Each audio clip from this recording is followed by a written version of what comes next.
আসসালামু আলাইকুম ওয়া রাহমাতুল্লাহ। প্রিয় দর্শক, আজকে আমি এমন একটি দোয়ার কথা বলবো, সত্যি দোয়াটি আমাদের জন্য খুবই গুরুত্বপূর্ণ একটি দোয়া। প্রিয় দর্শক, যারা খুব বেশি কষ্টে এবং বিপদের মধ্যে আছেন তারা এই দোয়াটি মাত্র একবার পড়ুন। ইনশাআল্লাহ আশা করি আপনার সমস্ত কষ্ট, বিপদ আপদ দূর হয়ে যাবে। প্রিয় দর্শক, এই দোয়াটি শুধুমাত্র আপনার কষ্ট এবং দুঃখকে দূর করার জন্য নয়, এই আমলটি করলে আপনি সমস্ত বিপদ আপদ থেকেও রক্ষা পাবেন। প্রিয় দর্শক, আপনারা জানেন সমস্ত সমস্যার সমাধান দিতে পারে আল কোরআন।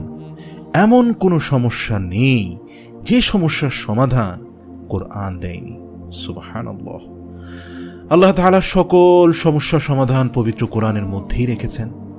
আমি আজকে যে দোয়াটির কথা বলবো সেটিও পবিত্র কোরআন থেকেই নেওয়া। আমলটি হচ্ছে কোরআনের একটি আয়াত, যে দোয়াটি আল্লাহর রাসূল সাল্লাল্লাহু আলাইহি ওয়াসাল্লাম নিজেও করেছেন। ভিডিওটি শুরু করার আগে একটি অনুরোধ করছি, ভিডিওটি অবশ্যই না টেনে শেষ পর্যন্ত দেখবেন। মূল দোয়াটি বলার আগে নিয়মকানুনগুলো অবশ্যই জানা দরকার, কারণ নিয়মকানুন অনুযায়ী যদি দোয়া না করা হয় তাহলে সে দোয়া কবুল না হওয়ার সম্ভাবনা বেশি। আর যদি নিয়মকানুন অনুযায়ী কোনো দোয়া করা হয় তাহলে সে দোয়া আল্লাহ তাআলা খুব তাড়াতাড়ি কবুল করে নেন। আমাদের জানতে হবে কি প্রক্রিয়ায় দোয়া করলে সেটি দ্রুত কবুল হবে, তাই আমলের নিয়মটি আমাদের জানা প্রয়োজন। এই দোয়াটি প্রত্যেক দিন ফরজ নামাজের পর একবার করবেন, আর নামাজের পর যদি মনে না থাকে তাহলে অন্য কোনো ভালো সময় দোয়াটি করবেন। দোয়া কবুলের সবচেয়ে ভালো সময় হচ্ছে ফরজ নামাজের পরে। যদি কোনো ব্যক্তি নামাজের পর দোয়া করে তাহলে সে দোয়া আল্লাহ তাআলা অতি দ্রুত কবুল করে নেন। সেক্ষেত্রে প্রতিদিন 5 ওয়াক্ত সালাতের পর এই দোয়াটি করবেন। দোয়াটি পড়ার আগে 3 বার অথবা 5 বার দুরুদ শরীফ পড়ে নেবেন। দুরুদ শরীফটি হতে পারে দুরুদ ইব্রাহিম অথবা সবচেয়ে ছোট দুরুদ সাল্লাল্লাহু আলাইহি ওয়াসাল্লাম, কেননা এতটুকু পড়া দ্বারাও দুরুদ আদায় হয়ে যায়। সুবহানাল্লাহ। দোয়া কবুলের অন্যতম সময়গুলোর মধ্যে একটি সময় হচ্ছে দুরুদ শরীফ পড়ার পর দোয়া করা। অর্থাৎ দুরুদ শরীফ পাঠ করার পর যদি কেউ দোয়া করে তাহলে মহান রব্বুল আলামিন সে দোয়াটি কবুল করে নেন। সে দোয়াটি হলো রাব্বানা আতিনা ফিদ দুনিয়া হাসানা।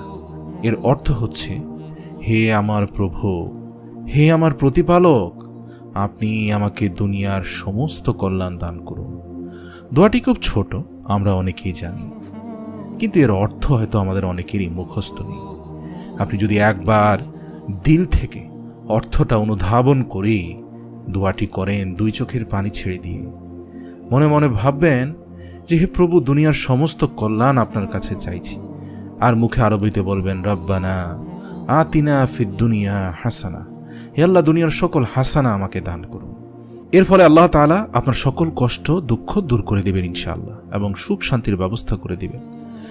দ্বিতীয় অংশ যেটি পড়বেন, ওয়াফিল আখিরাতি হাসানাহ ওয়া কিনা আযাবান নার। হে প্রভু, আপনি আখিরাতেও আমাদেরকে মুক্তি দান করুন এবং জাহান্নামের আগুন থেকে আমাদেরকে রক্ষা করুন। প্রিয় দর্শক, কেউ যদি দ্বিতীয় অংশ বাদ দিয়ে শুধু রব্বানা আতিনা ফিদ দুনিয়া হাসানাহ এতটুকু দোয়া করতে চান তাহলেও কিন্তু তার দোয়া আদায় হয়ে যাবে। অথবা চাইলে পুরো দোয়াটি করতে পারেন। আমরা বেশি বেশি এই দোয়াটি পাঠ করব। অবশ্যই আমরা এই দোয়াটি ইতিপূর্বেও পাঠ করেছি, কিন্তু তখন অর্থ হয়তো জানতাম না। যারা অর্থ জানি না তারা অর্থটা ভালোভাবে মুখস্থ করে দোয়াটা করব, তাহলেই আমার দিল থেকে দোয়াটা আল্লাহ রব্বুল আলামিনের আরশে মুআল্লামায় পৌঁছে যাবে এবং রব্বুল আলামিন আমাকে মুসিবত এবং সংকট থেকে উদ্ধার করবেন ইনশাআল্লাহ।